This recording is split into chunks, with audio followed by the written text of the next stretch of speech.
Welcome to What's Your Story? The guest we have today is really fascinating. You're going to enjoy it. Her name is Ciara Byrne, and Ciara is with Green Our Planet. So we need you, Ciara, to tell us what that's all about. And welcome. We're so glad to have you here. Thank you so much, Judy. I'm delighted to be here today. Yes, so Green Our Planet is a nonprofit based here in Las Vegas. And essentially what we do is we build gardens in schools, indoors and outdoors. And we then train teachers how to use them to teach students science, technology, engineering, math, conservation, nutrition, and so on. Wonderful. Now, where did this come from? Was this an idea you had, and how did it get started? So yeah, that's a great question. So myself and my partner, Kim McQuarrie, he's the co-founder and co-CEO. He's actually from Las Vegas. And the two of us were trying to think, how could we use our filmmaking skills, because originally we were documentary filmmakers, to make an impact on students in Las Vegas. And we came up with the idea that we could shoot little short films about students wanting gardens and then help raise money so they could build them. And we started in 2013. And now, 9 years later, we've built 196 school gardens here in the Clark County School District. And there's 360 schools in the entire school district. So, I mean, what is that? That's 2/3 almost of the schools and have gardens. Yeah, that's awesome. And also 60 of the schools have hydroponics program also. So yeah, we exploded. That's fabulous. That's absolutely fabulous. Now, how old are the kids that get involved in the gardening? So the kids start in pre-K because we believe and we know from studies that the sooner you get to the students, the better, right? So many scientists say that students form their taste buds, like they get to like vegetables when they're in pre-K, so that's like age 3 or 4. So we like to actually get students as early as 3 or 4. And right now, our outdoor garden curriculum is pre-K through 5. Our hydroponics is K through 5. But we're now expanding to grade 12. So it'll soon be pre-K through 12. That's amazing. That's amazing. And they're growing these vegetables at the schools here. They have it's on the school grounds. It's on the school grounds. They mark off an area that they say, okay, this can be a garden, and then the kids and the teachers get involved in the planting. 100%, yeah. So essentially the way the program works is once a school says to us, hey, we'd really love a garden, then what we do is we say, okay, all we need from you, the school, is the promise that you're going to create a garden team of teachers at the school. So that's one teacher from each grade level who's on the garden committee, the garden team. And then of course we need to have buy-in from the principal. Because building the garden, so we build it's 7,000 square feet usually, and we have 6 large raised beds with organic soil. We have an orchard, we have an outdoor classroom, composting station. So it's like $20,000 plus. So it's not like insignificant. So we always want to make sure the principal's really excited about it, and also the teachers, because we don't want to build it and then nobody to use it. So once the principal and teachers are like, yeah, we're so excited, we really want a garden, then we say, okay, well, let's look at the grounds, and then the teachers and principal usually guide us, well, we'd love it here because it's easy to access and so on. And then we design the garden, and then with help from our landscaping partner, we actually build a garden with the community. It's on a Saturday, and we have the parents, the kids, the teachers, they all come together and build a garden. And then we train the teachers. We have a 15-hour training that teachers do over a few weeks in how to use the curriculum. So then the teachers learn, oh, this is how you teach the lessons out in the garden, and so on. Yeah. And then they grow the vegetables. They grow the vegetables. And then what did they do with them? Great question, Tony. Well, because it's funny you say that, because in the beginning when we built our first few gardens, the teachers then came to us and said, what do we do now?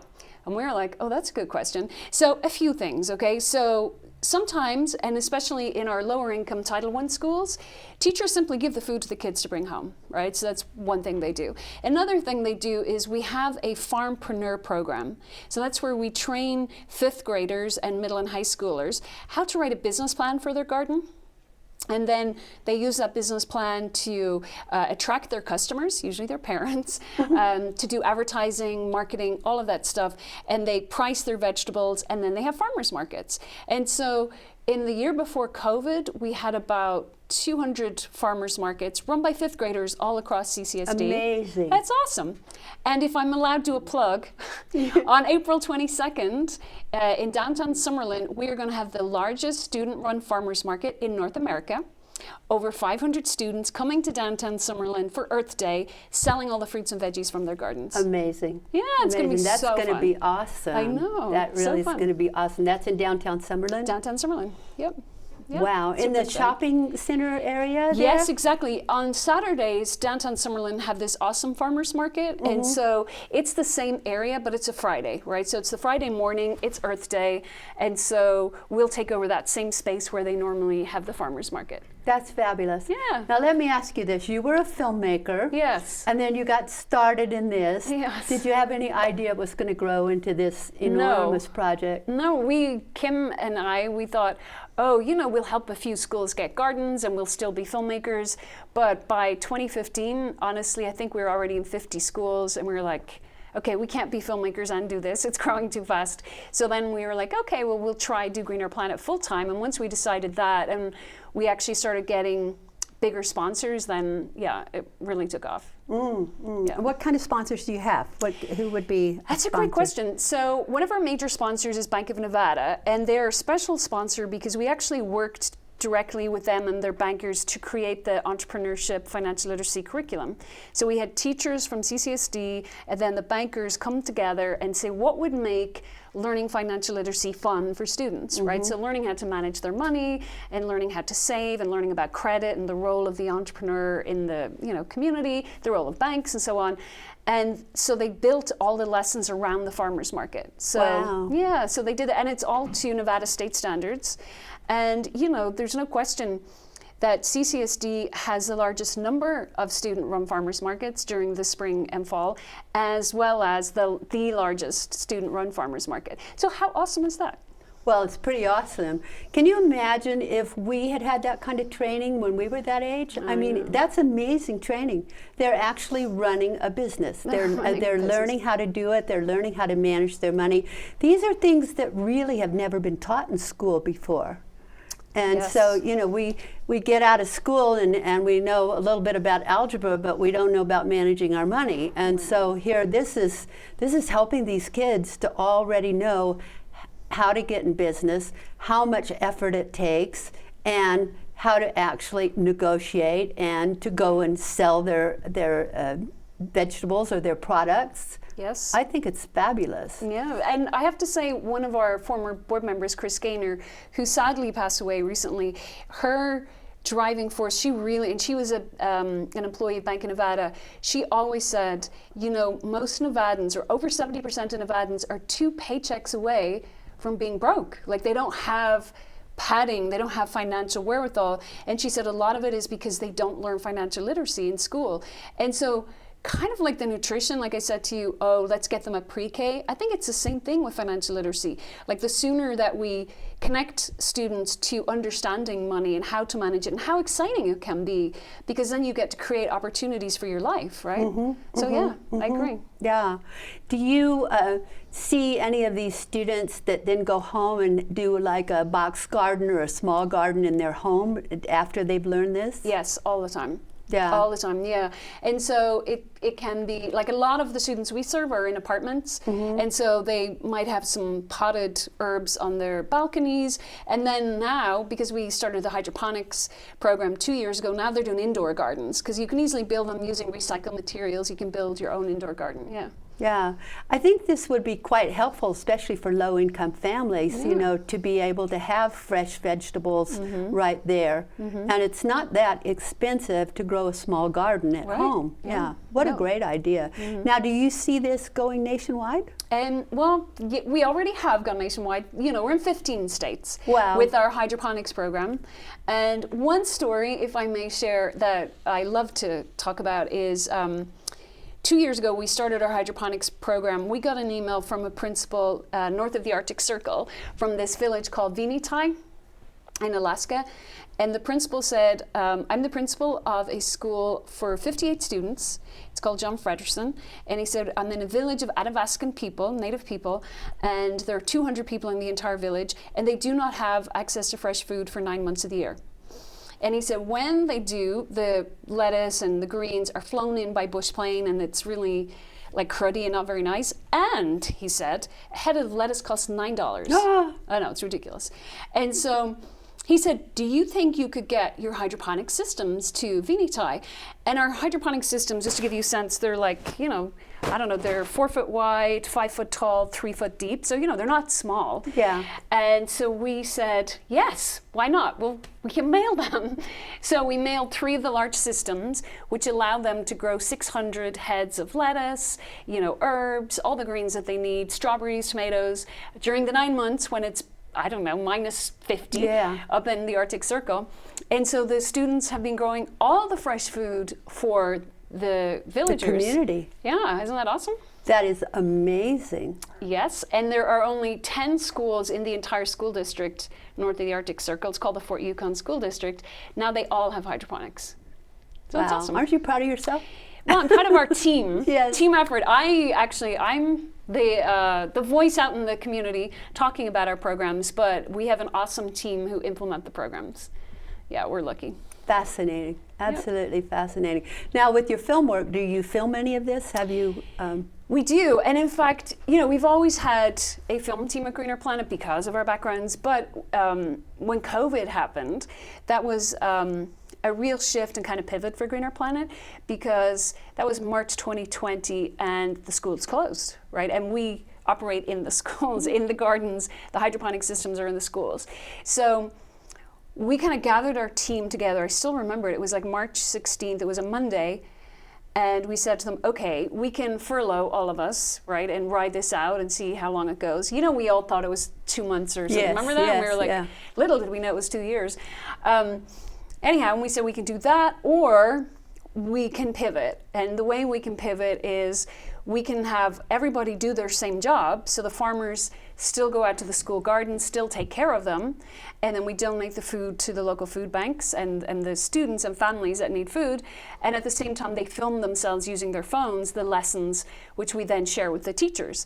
And then the same with our nutrition chefs. Instead of going into schools and preparing, you know, doing the classes, nutrition classes with the food from the garden, they turn their kitchens into studios and they film themselves and then share that with the teachers. And the same with our hydroponics team. And so kind of very quickly, we were suddenly all online and it worked. And that's what allowed us expand to 15 states, right? Because now all of the schools have access to all the videos, all of the schools, we do all of our training online, all of our nutrition classes are now online, so it works out really well.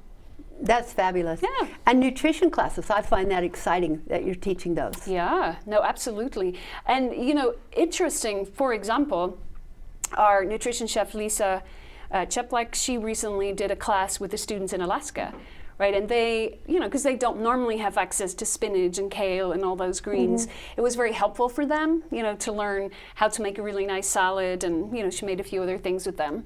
And so I think it's quite exciting for us to think that here we are, like a small little nonprofit in the middle of the Mojave Desert, and we're inspiring and educating students all across America. Yes, I love it. I love it. Yeah.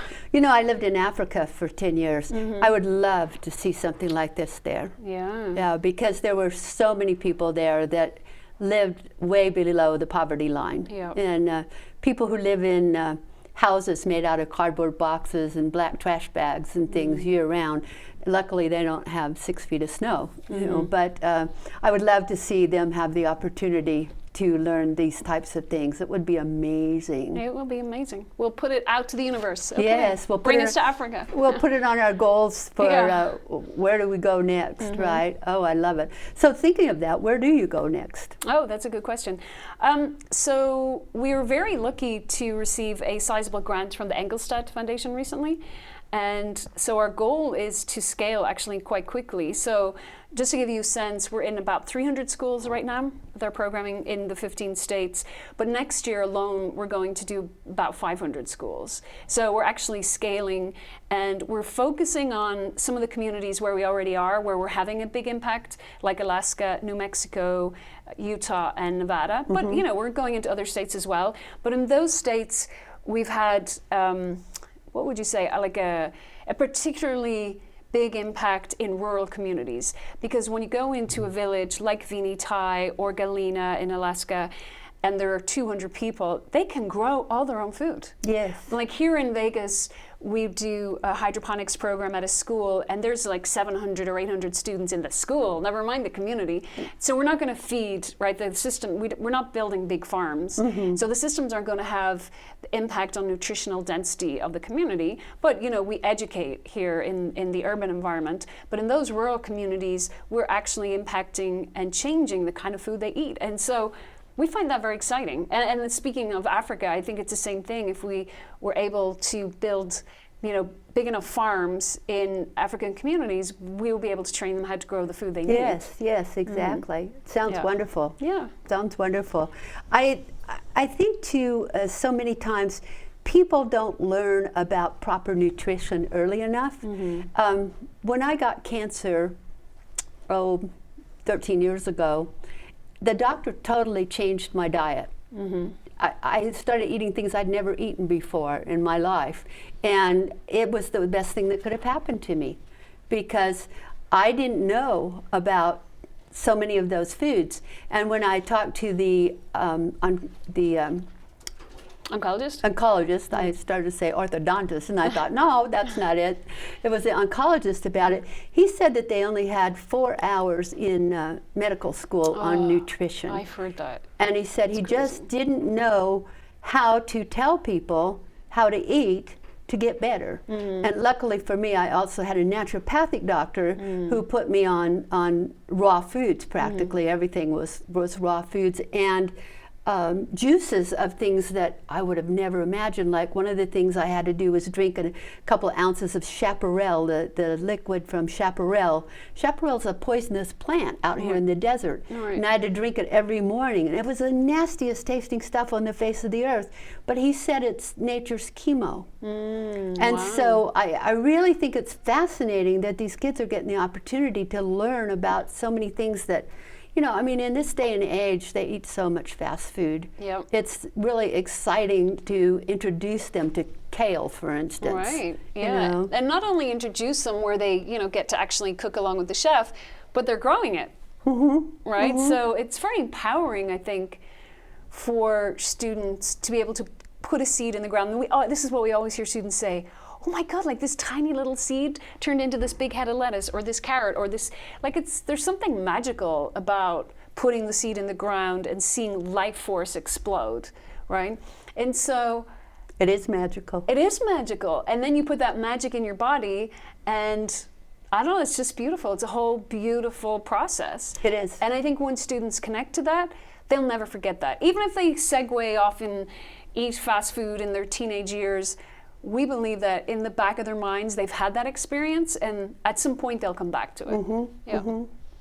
I have a friend that's a vegetarian, and she raised her children on fresh vegetables grown in their own garden. And one of them told me one day he had never had a French fry. And I was like, what? You never had a French fry? But they don't even want it. They crave the food that they have. And I think this is so important. This is so important for us to feed people properly. Right. Yeah, because we've gotten way away from that in our culture, especially. I agree. And part of it is, you know, 100 years ago, or let's say the 1890s in America, 80% of people grew their own food, right? They lived in a rural environment. Today, 2% of Americans grow the food for the other 98. Wow. And so this disconnect from growing our own food and this disconnect from the planet has really harmed us in many ways. You know, it's led to the escalation, because as you see the number of people working on farms and growing the food go down, you've seen obesity, go up like that. And so, and in addition, I think this rupture away from the planet has impacted our mental health.